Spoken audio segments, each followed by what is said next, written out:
Hey guys, welcome to I guess episode 4 of aBush Nation.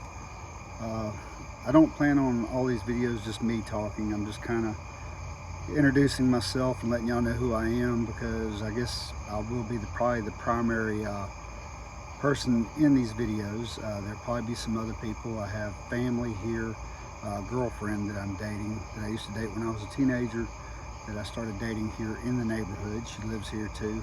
Probably many people know who she is. We'll probably introduce ourselves at some point, exactly who we are. I really can't hide who I am because, you know, you're on my YouTube page, so you probably could find me on Facebook and look me up and see who I am and that I am real. I'm a real person. I'm not making stuff up or just trying to entertain you. Well, maybe I am. Anyway, I believe in our last episode, the last part of it, I said I was going to talk about my divorce. It was very hard on me. I dealt with it. I did not take it well at all. And so we'll talk about that tonight. And I'll probably talk the rest about what this channel is about and what I plan on doing with it and why. Promise you I'm only going to have one beer tonight. It'll be good for me. So, but anyway, just to kind of recap, my name is Shannon. I am 53 years old. Born and raised here in aBush. Left at a younger age, right about my 23, I guess. Married a girl out of Raleigh and moved out of town. Ended up living in Alabama for a while, Atlanta, back into Memphis, back to Alabama, and then onward to Mississippi, where we set down roots and had a family. And like I said, I got my GED at that point, and I went to college. It was an uphill struggle, but I got through. I ended up with an associate's degree and my paramedic license down there from the Gulf Coast. Worked down there at American Medical Response down there on the Gulf Coast for about 7 years, until Hurricane Katrina wiped us up here. Ended up going to work for Baptist out in Tipton, and then rural metro, Lauderdale County, back down here for a little bitty company called Medcare. They were my sponsors when I was actually fighting. Even though I was a paramedic, I did very little work for them as far as a paramedic. They sponsored my fights, and so they got to go to my fights free and take other people there and kind of wine them down, I guess, and try to get business for the ambulance service itself. And so that's was my role for them, I guess you could say, until I left, parted ways with them. But anyway, back to my divorce. To be upfront and honest, I'm not going to give you a lot of the meat to it because it is personal and private. And like I said from the beginning, I was not out to make anybody a villain or a victim. We both played our parts in our divorce. But however, I will say that I did not want the divorce. I wanted to work things out. We tried marriage counseling. That was a shock in itself, because they gave us this homework about, you know, what we wanted for the future. Did we want each other? Did we love each other? And of course we did. We had problems. We had financial problems. We had personal problems, like any married couple would. But we weren't terribly in trouble. We weren't in terrible debt. We maybe had somewhere close to about $18,000 in debt, I guess, altogether. But we owned a home. We owned 10 acres out there. We had a lot going for us. Our kids were vibrant. They were growing up. I used to jokingly always tell her, you know, that I was waiting for the kids to grow up so I could finally have her back. And I did mean that. It was because I loved her and I wanted to be with her. I wanted to spend time with her. I enjoyed being close to her. I'm I guess a hopeless romantic in some parts of it. I want to be affectionate, especially to somebody that I'm that close with.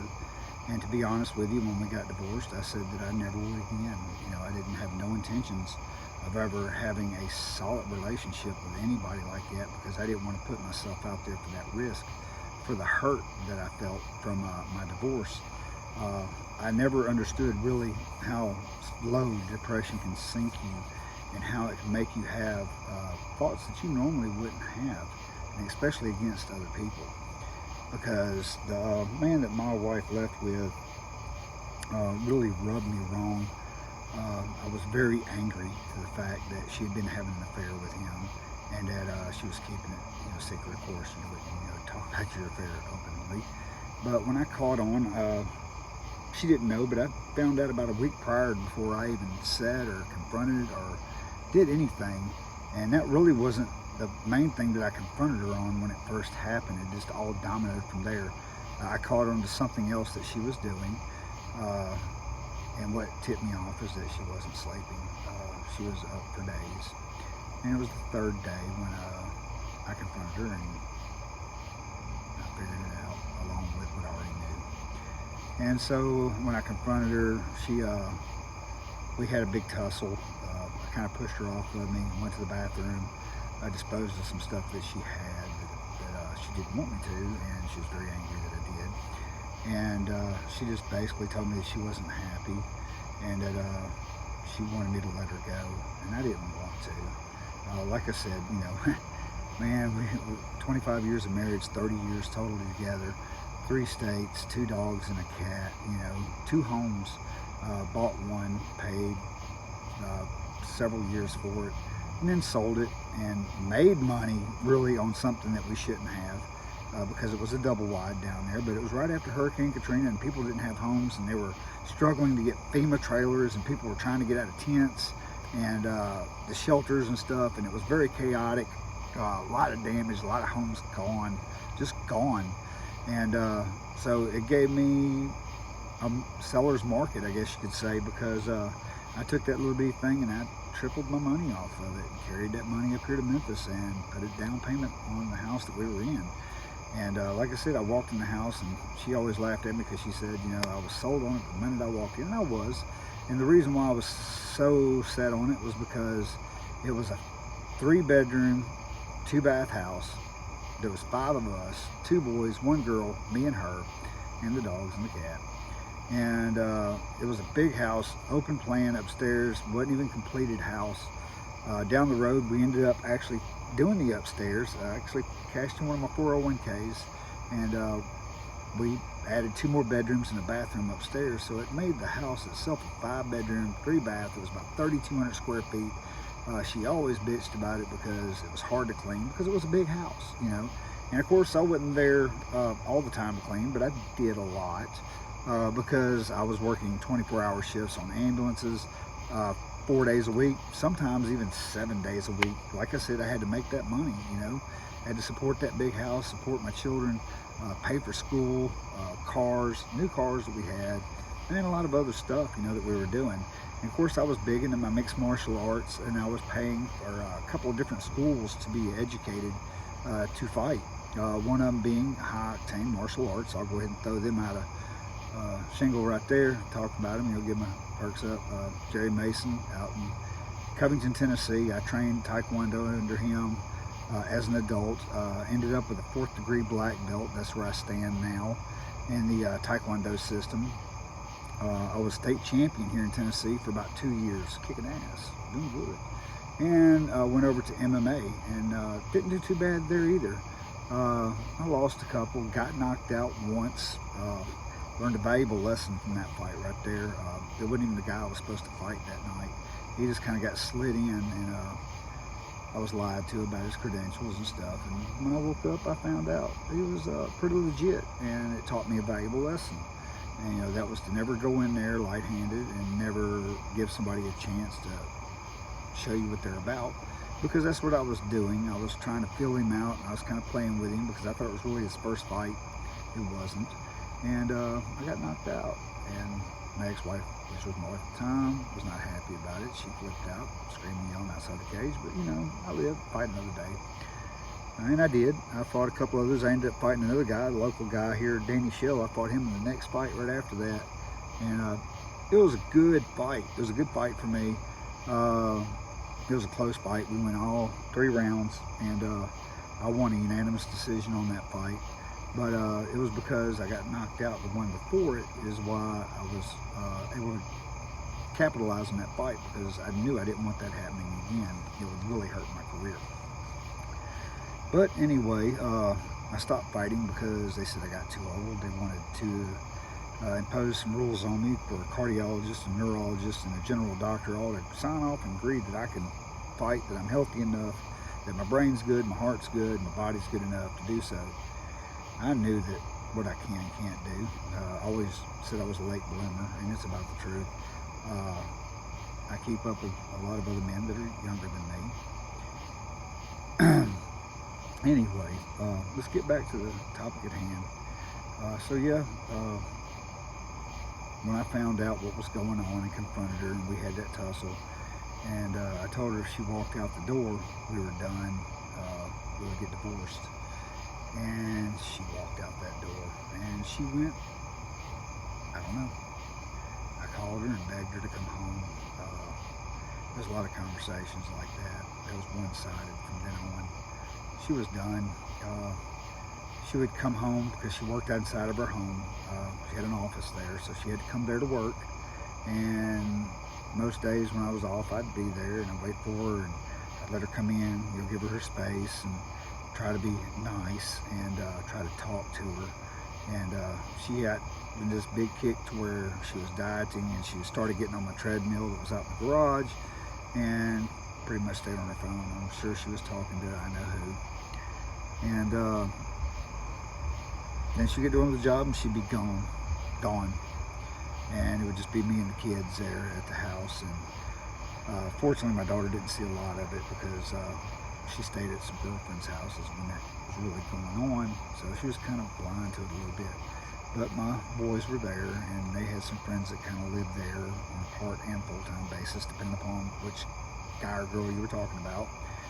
Because we were like neighborhood parents along with everything else. We always wanted to know where our kids were, who they were with, what they were doing. We tried to stay on top of them. But something happened. I mean, it was like a 180. My ex-wife, which was an excellent mother, raised our children well, took care of them well, helped them with their homework, fed them, clothed them, bathed them, all that stuff, She was a Girl Scout leader for our daughter because so she'd go to Girl Scouts. Of course, we did the same thing for our boys. We were both Cub Scout leaders for that as well. I was the committee chairman for a pack down in Diamond Head. Funny story there. Maybe one day we'll cover that. But anyway, so she was in and out. Didn't really want to talk a whole lot. Didn't want to be argumentative. She just wanted to ignore me like I didn't exist anymore. And so I would sometimes sit in the kitchen and watch the window and pray and watch her and watch for body movement and stuff, and seeing when she was approachable, to try to talk to her, try to talk some sense into her, what I thought at the time. And so, I would go out there and bury myself in front of her, and sometimes even begged and made a fool out of myself, trying to save my marriage, with this woman that I've been with for about 30 years. Matter of fact, when we started, she was in 11th grade. I saw her through high school, took her to her winter time dance, and took her to prom. That's how far back we went, But she didn't have any more time for me. She was done. She was moving on to her new life with her new friends that she had, new recreations, I guess, whatever. And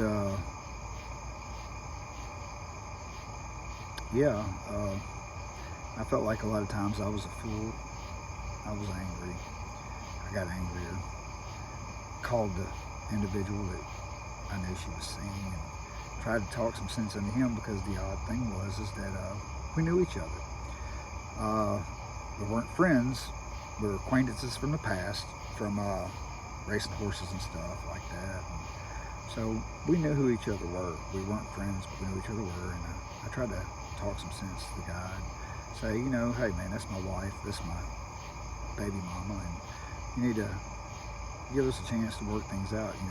Be honorable about this, because I was upset and heated because for a week before I told her that I knew what was going on, I was saving text messages and emails and some nice stuff, things that were said between them, videos shared, websites, and so it all made me angry. And what really made me angrier is that he laughed at me, he made a statement that just set me on fire. And he basically told me that he could have my wife over there anytime he wanted. He just basically said he'd whistle and she'd come running. And she liked it. And that pissed me off bad. And unfortunately, at this point in my life, and probably shouldn't be saying this on a recorded thing either, but the bad thing is when me and him had a conversation like that, I promised him that I was going to whoop his ass one day. And I'm a guy that keeps my promises. So one day, you never know what's going to happen, because I'm really over it at this point. I'm not so angry anymore because I have to let go. I have to move on. You know, I can't let this stuff just feed me, you know, and just feed on me and just set me into darkness, which I was for a long time. I wish I could impress upon you how much this did affect me.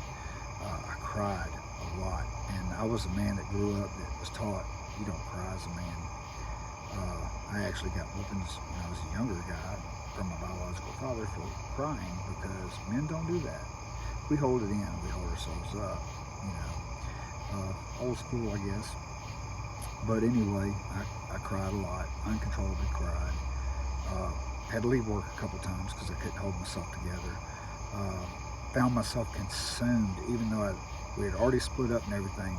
I was still digging into her stuff. I had, you know, broke into her Facebook, Snapchat, Instagram, her personal emails, anything and everything that had correspondence. You know, I was in it and deep into it, and I was saving all this stuff over to another email address that I knew that she didn't know about because I made it up on the fly. And that stuff's still there today, actually. It's sitting there. And but I don't open it up anymore. I don't look at it because I just don't want to feel that hurt or that betrayal anymore. And it amazes me because, like I said, Anson, I said her name, my ex-wife was an awesome person. I was very attracted to her for that reason. She's smart, intelligent. She's, I ain't gonna say her profession because I don't want to get you to track her down. And she was an amazing person, and she had problems, yeah. She had some skeletons in her closet. You know, she had some bad family events or whatever, but not horrible. You know, nothing that's like monsters. But you know, she comes from a prominent family here. Their name is really well recognized.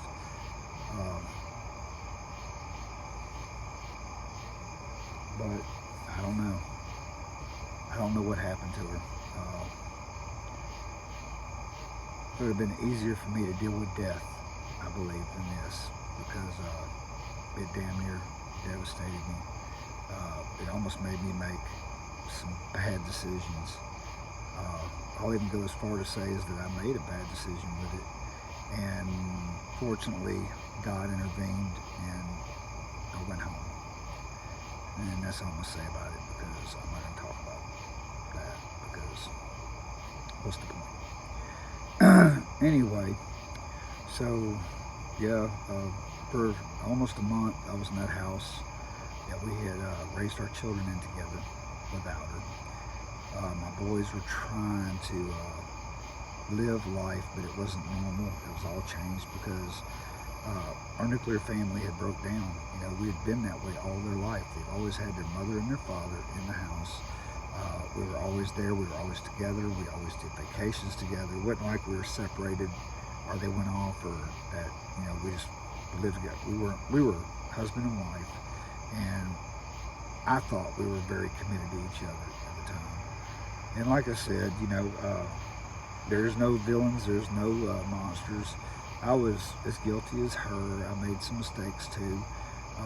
My mistakes were 10 years prior to this event.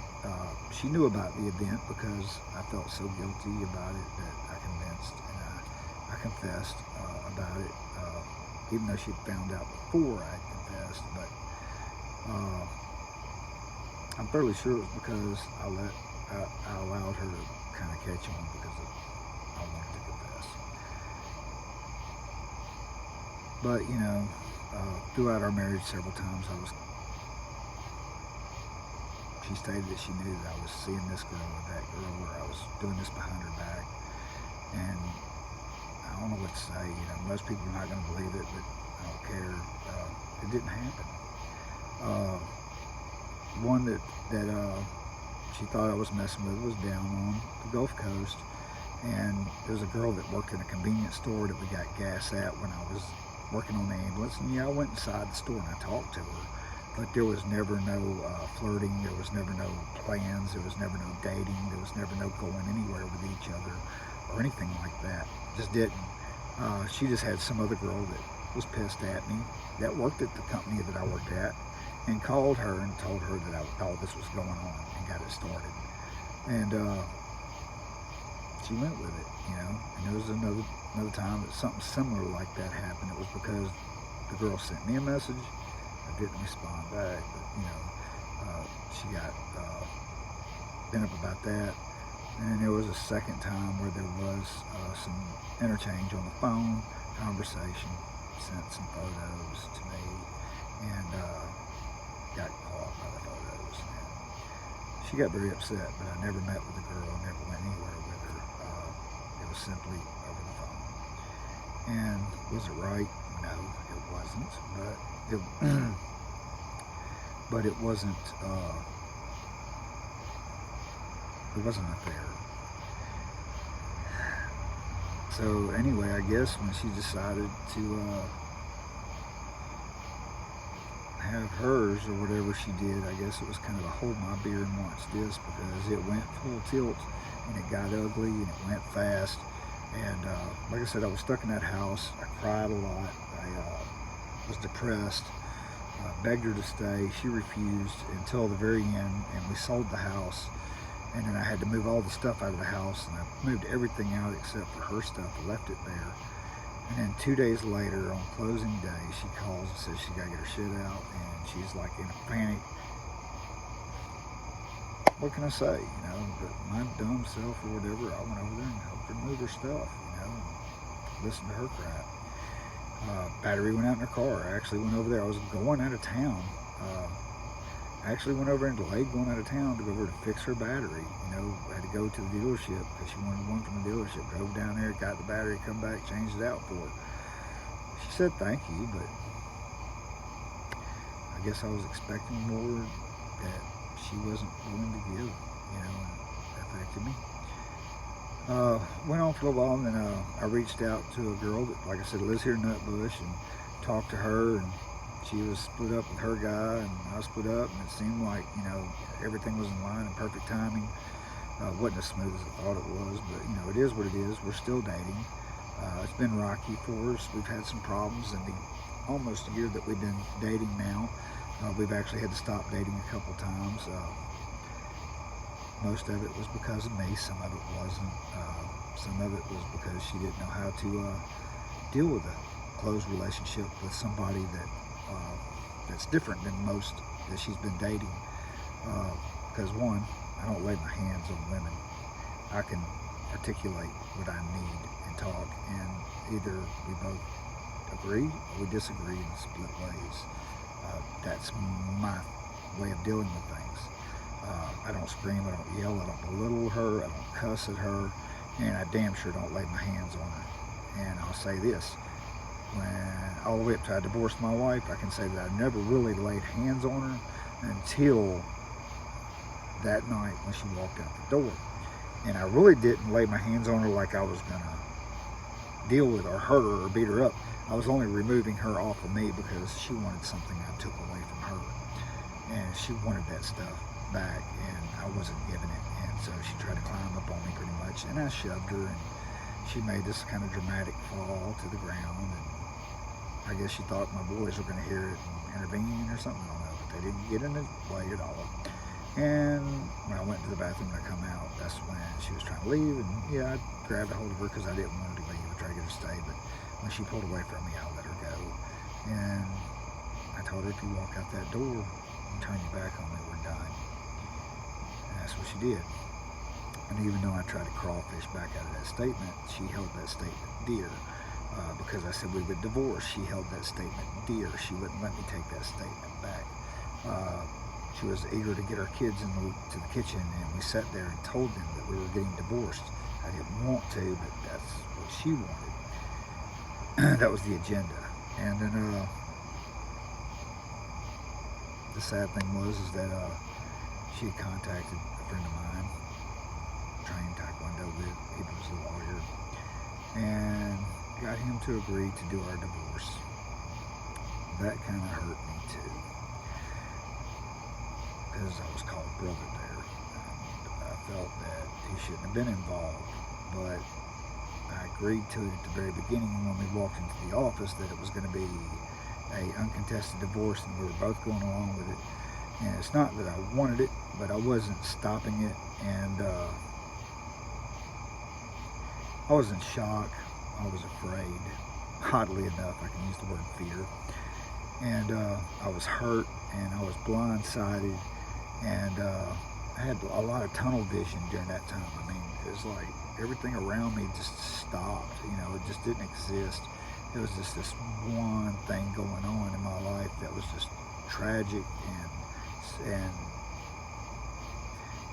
it had my full attention to deal with, you know, and I wasn't dealing with it well, because what I thought I was doing, I wasn't doing anything. I was just standing there, standing still, you know. I've told her several times in my life, you know, that I felt like I was in a crowded room standing alone. Just the whole world moves without me. You know, I'm unrecognizable. I'm just cellophane. Just see right through me. But we divorced, and we moved out of the house, and I tried to find somewhere for me and the kids to go because they were with me. She was gone. She was pretty much with this guy in this little rinky-dinky trailer outside of his mama's house with an extension cord going to it. And she was there with him, and the kids were with me.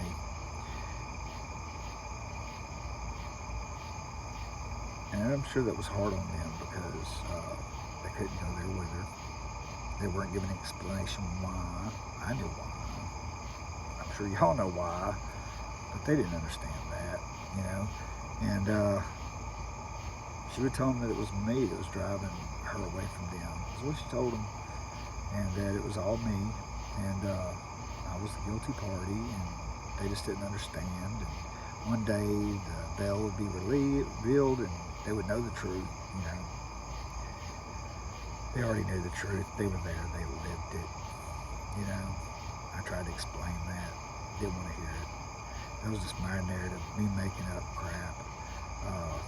Anytime I tried to talk to her, it was not well received. You know, it was always my agenda. I was always talking about us. I don't need to talk about us. I need to talk about the kids and the welfare for the kids. I need to get in line and co-parent the kids and be there for them.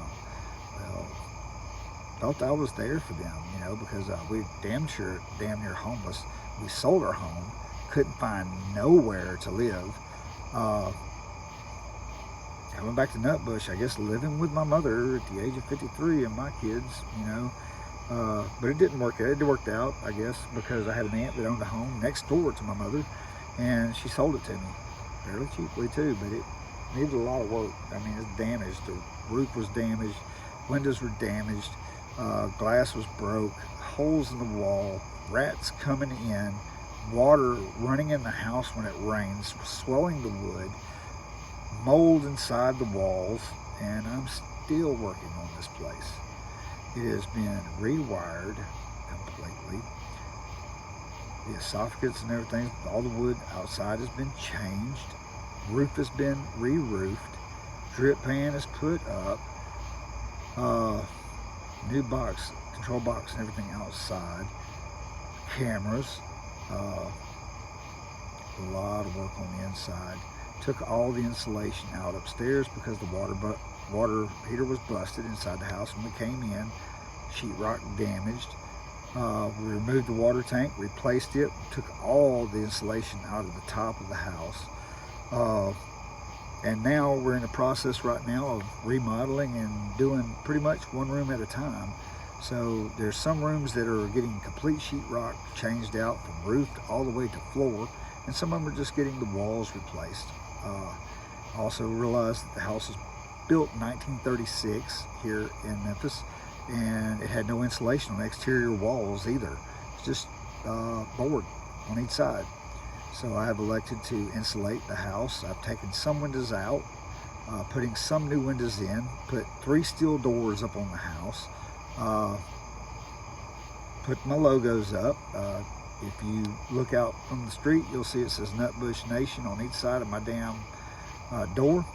And if you walk up to my door, you'll see a nice little sign up there that lets you know that we're under new management. Because when I first moved in, I had some squatters up in here that wanted to sit up in here and smoke meth and do all kinds of crazy stuff inside the house, and didn't understand why somebody was living there now. Should have had a clue. The lights were on, you know, people were inside. And so yeah, I had a couple of them.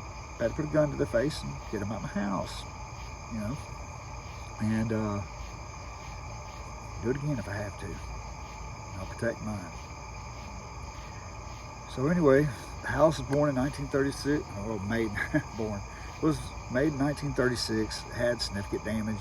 We're working on it. I put up a privacy fence, put a swimming pool in, put a fire pit in. I'll show it to you at some point. We're putting in a full bar, changing some things out, putting a stripper pole up for amateurs only, and we're gonna party.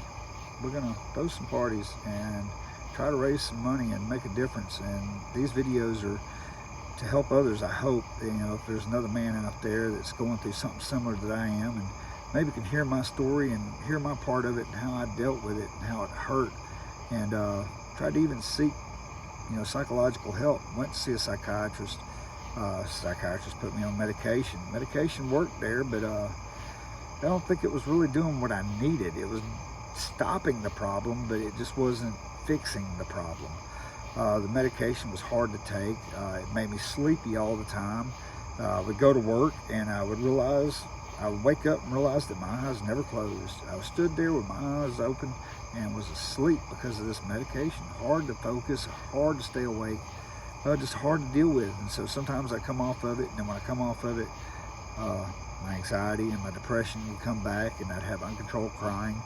I'd have nights I'd wake up, you know, and just walk into the hallway looking for my ex-wife, to really fully wake up and realize that she wasn't there, and have to return back to my empty bed without my wife, you know. And it was hard. And it was even hard, I'm sure, for my girlfriend that I was dating, because she was trying to be sweet and loving and caring and respecting, and trying to give me a little bit of space to come to terms with a lot of this stuff. And it was hard on her as well, you know, because like I said, you know, it's hard to start dating again after you go through something like this. It's hard to trust, and that was what happened, you know. So I kind of almost made her pay for my ex-wife's sins at some point in time, a couple times, and I've had to get a hold of myself and back myself up, and, you know, can't do that stuff. You know, you can't start just spying on people, looking into their things and stuff without probable cause, I would think, you know, unless you just know. And so that wasn't fair on her part for me to do that, and I'm working and correcting myself. Quit seeing a psychiatrist because, like I said, I'm a paramedic. I understand the 5 stages of grief, and I understand how that stuff goes. But I don't feel like I was being helped. I wasn't able to talk out my problems. Once he got the gist of what was going on, he seemed like he was just wrapped up. He had it figured out, and he was just telling me how to man up. You know, I was like, man, I could get that from my dad. You know, he's old school. He believes in that stuff, you know. But no, I felt that I needed a different avenue to let this stuff out, you know, to process it, to understand it, because my ex-wife damn sure ain't gonna give me no answers, because I don't think that she could actually give them to me, because she knows that the brutal honesty of it all is just tragic, you know. It's I still shake my head to this day. I just don't understand. I never laid a hand on her. I never beat her. I never really hardly ever told her no. Anything and everything she wanted, I made sure she had. I worked extra shifts to make sure, I put effort a lot. And like I said, I think I said in the other episode, is that, she griped at me, said I worked too much, I was gone all the time, it seems to be a scenario that was said. But like I said, she never slowed down the spending. We were in debt somewhat, and we had bills to pay. And if I just stopped, then I guess the utilities would get paid off, and we were just going to live on love. I bet not. I bet you at that point she'd be pissed because the shit's off and want it back home, because that's what I was doing.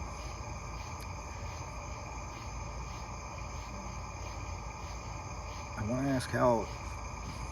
I just don't understand. There's answers I'm just never going to get. What made it so bad that it came to that?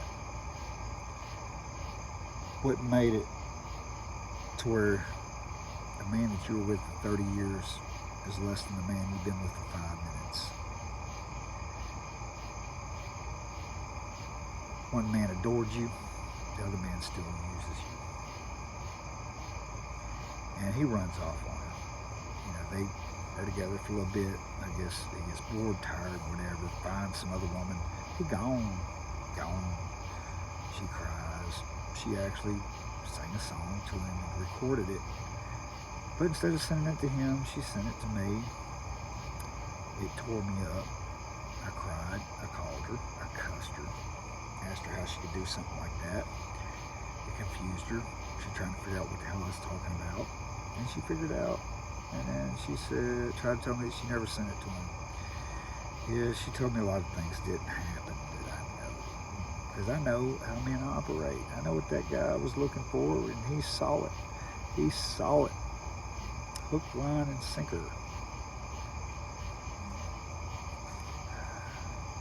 That's what I'm angry with her about. You see, because me, even though I did make some mistakes, thought that I got forgiveness, but evidently not. She held on to it. Asked God to forgive me. I believe that He did. I don't think that she ever did. But like I said, I don't understand, I don't get it, because I'm a deeply religious individual. I believe in Jesus Christ. I know that He is my Lord and Savior. I know that only through the blood of Christ can you receive your ticket to heaven, because you have to be blameless. You have to be sinless to go into heaven. And the only way that you can do that is by giving your sin to Jesus Christ, because He accepts everyone's sin so that they can be free in their afterlife. So with that being said, when me and her were standing there in the house of God, she's wearing her white dress.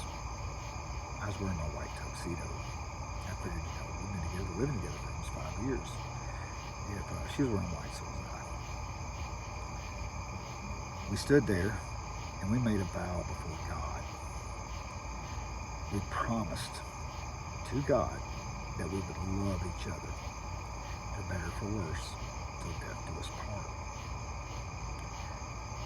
I guess only one of us took that vow that serious, because I did. I didn't want the divorce. I wanted to work things out. Even though my wife went off with another man, spent our money on him and his needs. I believe she took him on vacation with him and sent me some pictures, I think, that he probably took for her. Said it was one of her girlfriends, but I'm kind of thinking about it now. I don't know. To be honest, at this point, it doesn't really matter. What's in the past is in the past. It's done. I'll say this, I didn't pay for the divorce either. I didn't want it. She paid for it. I always said it cost her 30 pieces of silver. I feel betrayed, hurt. I was lost for a long time. And I don't think I'll ever forgive her. I'll always love her. She's my baby mama of 3, and thank God I had them all with me today. because if I didn't tell you, today was a hard day for me. I had to get up and help my mother. Help with it. She has cancer. And her father that lived with her as well had cancer, which was my grandfather. And he elected not to fight it anymore. He was done with the chemo. He was 91 years old. Awesome man. Very honorable man. Raised 2 families. My grandmother, who he had adored and loved, divorced. He gave me some pretty good advice right before he died, just a few days ago. I'm going to try to live by it and listen to him. He was 91 years old. He was very smart. He lived a full life, a happy life. He was saved. He died. And he went to heaven. And today, we had his funeral and laid my grandfather to rest.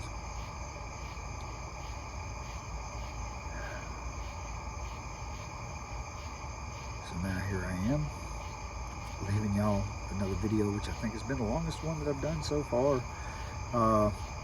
We're going to be moving away from the tragedy of my life. We're going to start talking about the recovery, what I'm trying to do. That's probably what we'll start talking about in the next episode, because I really want to get into my recovery and how I deal with stress and what I'm doing for it. I'm starting to teach MMA again. I have a couple of young guys that I'm going to start working with and try to build a program and see how it goes, and if it turns well, then I may hang a shingle somewhere, or I may just keep on doing it in a backyard manner. Like I said, I do have a 4th degree black belt in Taekwondo. I have trained in Brazilian Jiu-Jitsu through Stan White at LCCT. I've also been through Baja Gracie out in Texas. Used to travel out there to train with Professor Alejandro. I have worked with many people that are very skilled in this arena, to include Brian Bilal Hall. I've done a little training with him. Jerry Mason, he was my primary instructor and coach out in Covington, Tennessee. Out in Millington, traveled a lot of places, fought primarily in Tennessee, Mississippi. Went over to Arkansas a couple of times. I got to fight a couple of people that actually went a little ways in the sport, you know. Some people thought I was a stepping stone. I was always quite a bit older than the other guy. I started in it late. I wish I'd have known this stuff when I was younger. I don't even think it was around really back then.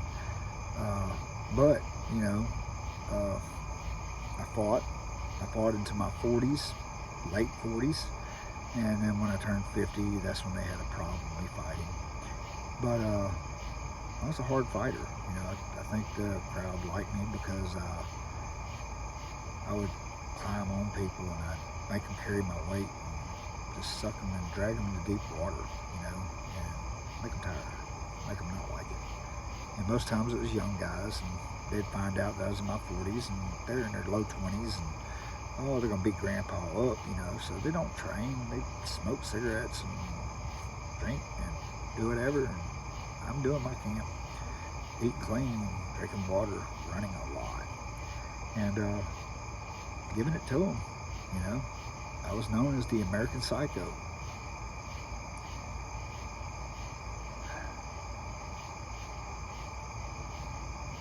It all boils down to little delays. Pay attention, guys. Pay attention to your women. Love them, honor them, cherish them, but still be a man. Don't take your eyes off the ball. That was where I failed. I kept my head down, pushed forward, worried about making that check so they could have that money, because I thought that's what made our happiness. I was dead fucking wrong. Yeah. I should have said no more. I should have watched over more. I should have protected mine. That's where I failed. I'm going to try to do better. I'm dating this girl now. She has been my savior.